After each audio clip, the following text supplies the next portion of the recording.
everybody survived and made it, obviously. We're mostly unpacked. And it's been a little while since I've done a reading vlog. I just got a bunch of stuff out from NetGalley. And so my review rating is really low because how it works is that your rating comes from a combination of the number of books that you have actually given a review for versus how many you have been given access to read. And so I took a bunch out and I haven't read them. So I thought that I should do that, and I will bring you along with me because they are ARC's advanced readers copies. And I've got two that I'm thinking I will read in this vlog. First one is Vampires at Sea and A Sanctuary for Fire and Fate. I'm really excited about both of these. I don't know a whole lot about them. I'll tell you a bit more before I get started. But I'm also planning to start reading an older book called Labyrinth. One of my best friend's favorite books, and I've been kind of on a medieval kick lately, but I haven't found a whole lot of medieval books that have scratched the itch. I don't know a whole lot except that it's a series that I think can be read out of order, and then there's like an immortal character that's in all of them. In the Pyrenees Mountains near Carcassonne, Alice, a volunteer at an archaeological dig, stumbles into a cave and makes a startling discovery. 2 crumbling skeletons, strange writing on the walls, and a pattern of a labyrinth. Gives me chills. 800 years earlier, on the eve of a brutal crusade that will rip apart southern France, a young woman named Elias, I'm gonna need to check that, is given a ring and a mysterious book for safekeeping by her father. The book, he says, contains the secrets of the true Grail, and the ring inscribed with a labyrinth will identify a guardian of the Grail. Oh, I bet that's the Eternal guy. Now, as crusading armies gather outside the walls of Carcassonne, it will take a tremendous sacrifice to keep the secret of the labyrinth safe. Okay, I didn't realize it was a Grail book. I think I'm kind of notorious for picking out single words of the description and just being like, yeah, sounds good. And not really thinking about them together cohesively. So I'm not sure how this is gonna go. I'm really curious about this. But before we get started, maybe I'll give you a little tour of our place. It's tiny. That's it. That's the house. Well, we have a bedroom too. That is my favorite part of the whole house, is that this is about, like 5 inches, or like probably, what is that, 13 centimeters. I do realize, of course, that there are people all over the world who have way smaller houses, but this feels really small for us relative to the amount of crap that we have. I think we do pretty okay. We have a tea station just here. Really excited about trying this tea. I can't get this brand very easily in Singapore, so I had to order it from Korea, but I think it will be good. It smells, honestly, I can't smell anything, so who knows. Behind me is a curtain that you will never see behind. That's where I keep all of my dead wives, which actually I realized is not a very good joke for Singaporeans because they don't have the same frame of reference, and I made it to somebody and they were like, huh? I'm like, oh, Bluebeard, how about you read The Bloody Chamber? But because it's a bookish channel, I feel like you guys know what I mean.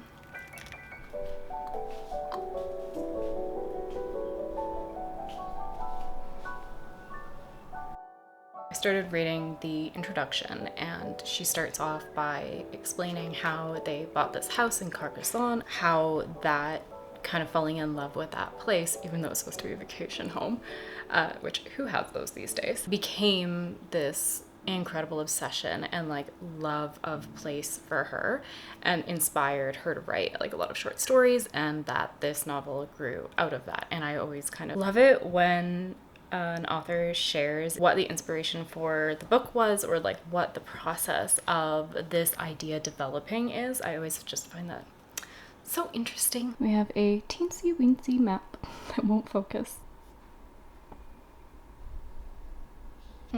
Okay. It's a little bit slower. I have some reservations. It starts off almost immediately, like really quick, because Alice is on the archaeological dig, like I said. She finds this thing in the dirt and she's like, this looks really exciting. I really want to be the person that is gonna be, you know, the one to find it and not have my credit stolen by anyone else on the team. So she continues to dig and investigate, eventually finds this tomb where the skeletons are. So that's like chapter 1 in the first like 20 pages. And then we are flung into the past and we get to know Alice. I'm gonna go with Alice. I think it's basically French Alice, or at least old French Alice anyway. And Alice finds a dead man with his thumb cut off in the river, and she goes back and tells her father. Her father freaks out like, oh my god, this is probably somebody he knows. And then they go and investigate the body. And then medieval Christian drama ensues. So much medieval Christian drama. It's become very political. And like, it's interesting. Like, I think I am interested in this type of thing. I think because I'm interested in this type of thing, it's not super boring to me, but it is abruptly political and it's slowed down a lot. And that was not totally what I was expecting. I'm also not sure what this immortal guy is, or I don't know. There's a lot of things where I'm not sure how to feel. And I'm trying to pull up the Goodreads, but my internet is so slow because I stopped at like chapter 19, so I'm at 29%, and we're just going forward to modern day Alice again and finding out what happens after she finds the like altar and like skeletons and all of that in this cave. So I'm hoping that now we're back with modern day Alice, things will pick up a bit, because this is supposed to be a thriller. I don't know if I said that before, but it's supposed to be a thriller. I'm just not feeling very thrilled yet. This is the part of the video where I have anxiety about the Canadian elections.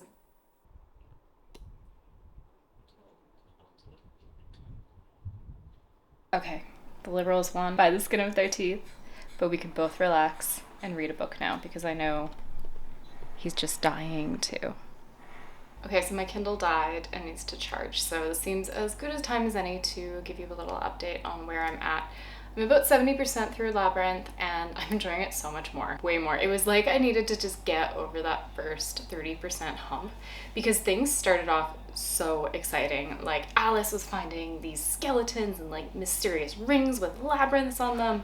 And then we're flung back in time and we're following Elise, who's finding dead bodies, and like all of this stuff is happening. But what was difficult for me was that we started off really fast and strong, and I had this like expectation set of like what kind of pacing it was going to be, and like the story was really exciting, and then it was like these old men just yapping at each other and politicking, and we actually get more perspectives than just those two women, and I was so bored.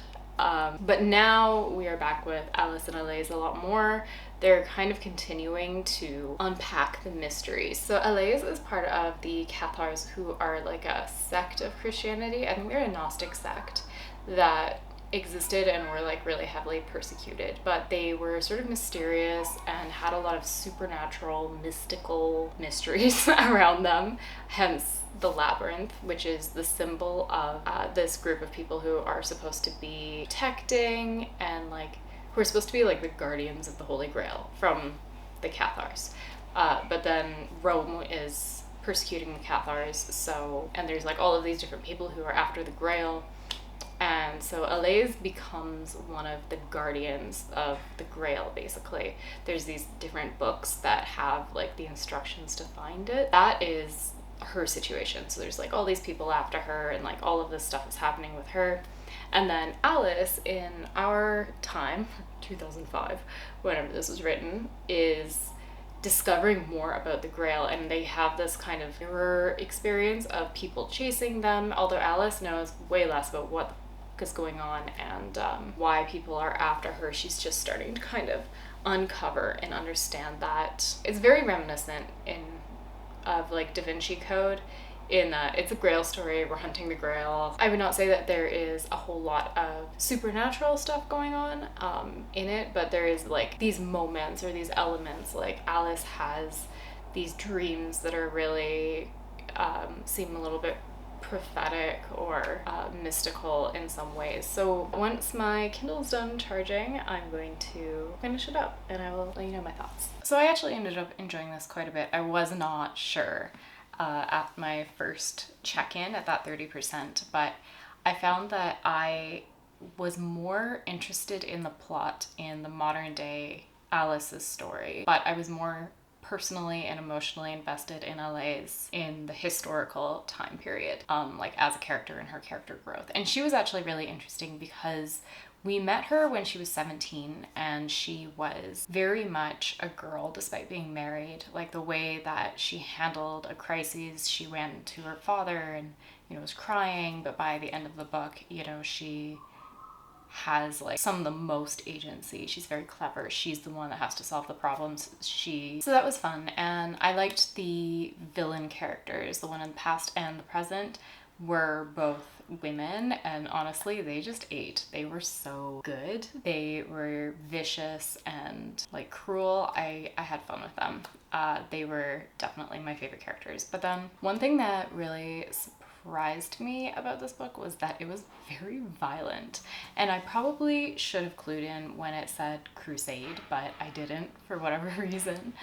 It didn't bother me. I was just caught off guard by that, I suppose, because I don't usually check content warnings unless it's for animal cruelty, and I'm expecting that there might be some of that in this book. In this book there wasn't really. There was like maybe one scene where an animal died, but it wasn't drawn out or super described. I just had a moment while I was reading thinking like, wow, it's been a minute since I read about somebody being disemboweled. So yeah, I haven't read historical fiction for a really long time, especially historical fantasy, which I think this is more historical, but there was a supernatural element that it was very quiet compared to like what you might expect if you're thinking of, people weren't like blasting each other with magic at the tips of their fingers or something like that. But I found the end very satisfying. The reveal was interesting. It wasn't 100% expected, and I am generally very drawn to history and find that kind of thing very interesting. So even though there is a lot of history given in this book and there's a lot of detail, I actually enjoyed that. I enjoyed learning about the Cathars and like the belief system that they have. We might have a pretty hard pivot now. So I'm going to pick up Vampires at Sea, which I requested on NetGalley. This is an ARC. It's coming out on October 7th. And yeah, I requested it because I loved the cover. I thought the title sounded interesting, and I remember nothing about what it actually is about except that it's a novella, so it's not super long. Immortal beloved, Rebecca and Hugh are on vacation. Against a backdrop of ongoing war, this pair of chic, emotional vampires from San Francisco sets off on a queer Black Sea cruise, eager to relax, join an orgy, and feast upon their fellow passengers' desires and sorrows. When Hugh becomes enchanted by an alluring and possibly magical non-binary social media influencer named Heaven, Rebecca's reality capsizes, and her true nature is unleashed. A smutty horror comedy featuring unbridled narcissism, Vampires at Sea is a hilarious snack. I don't know. I'm kind of hoping that this is going to be like that show What We Do in the Shadows.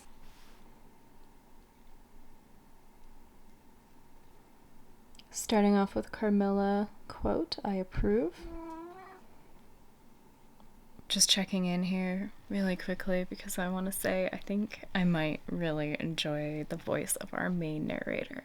She has a very conversational way of describing things. Like, for instance, we are on this cruise because some recently forged memories are a little too fresh in our minds. Let's just say that I had a lover, which was fine. Hugh knew all about it. But things got a little out of hand. There was an escalation and a small fire. No, not a metaphoric one. And now he was ruffled. He doesn't like to be ruffled. He likes me to do as I like. He likes to watch me do as I like. But loud noises, extreme temperatures, insistent voices, and the destruction of his work are all things that make him nervous.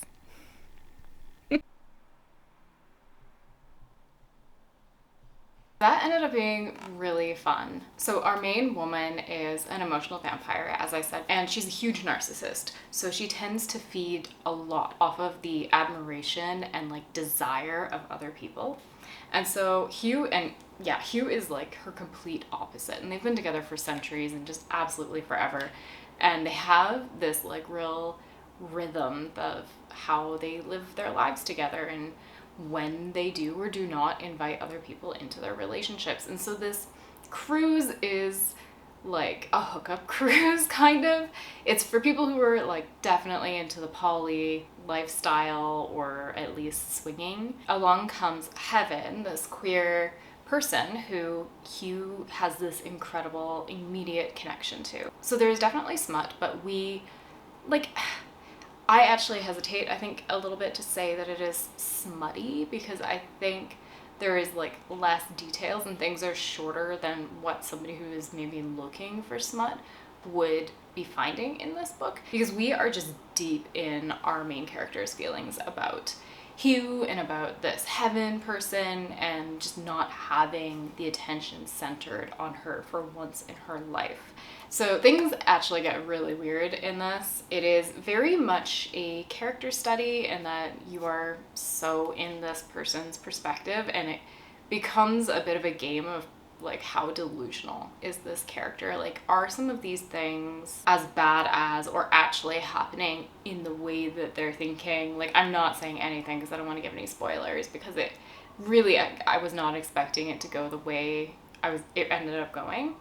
And the author confirms at the end in the author's note that they are a What You Do in the Shadows fan. Slightly different vibe, but pretty great, pretty entertaining. So after that, then I immediately picked up A Sanctuary for Fire and Fate just to kind of get started. And honestly, I read the first 4 pages or so, and I just know this is not the book for me. I'm not gonna have a good time reading this.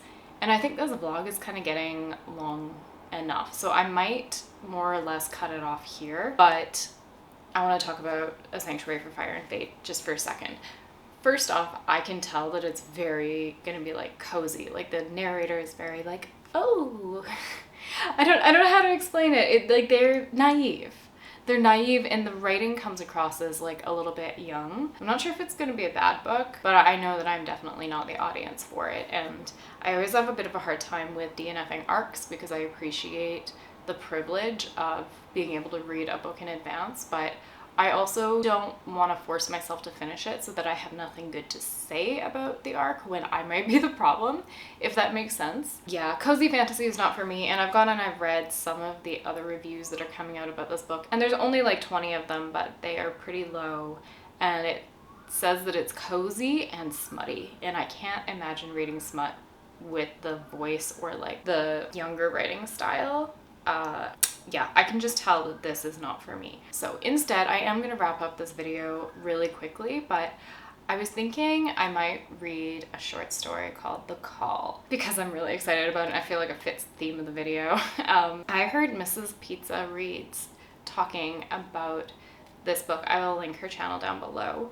But apparently it is a retelling of Joan of Arc. So I'm gonna do that. I'm gonna come back and I'm gonna tell you my thoughts on it. When it starts, it's only a whisper, a threadbare murmur, more of a feeling than words, folded in the fragile moment between sleep and wakefulness. Well, I've got my Angmo chai tea with... Is that a fly? Oh, I think the tea bag broke. To make myself feel better, because I understand now why people say that that short story is really good, which it's really good. The rhythm, everything about it. But it hits pretty close to home. It is a contemporary dystopian retelling of Joan of Arc, like 18 pages. From a very young age, Joan hears voices in her head and they say, look, look, look, and she does. And, you know, that obviously culminates in a very Joan of Arc way. Great short story. Not sure if that's the best decision to end this video with that. Yeah, I'm not gonna get super into all of the content that was in there, but, you know, some people might want to check the content warnings, even if it isn't terribly graphic, because it is very real. But, you know, books are great, and so is Celestial Seasonings. So if they ever want to sponsor me, let me know. I would be open to free tea. But thank you so much for watching this video, even though it was a little bit of a weird, unusual one for my channel. He's sleeping, we won't disturb him. But yeah, let me know if you have read any of these books. I really enjoyed all of them, but I really strongly recommend Vampires at Sea for those who enjoyed What We Do in the Shadows, because I actually think I'm going to be thinking about that one quite a bit, just because the voice was so strong. Bye!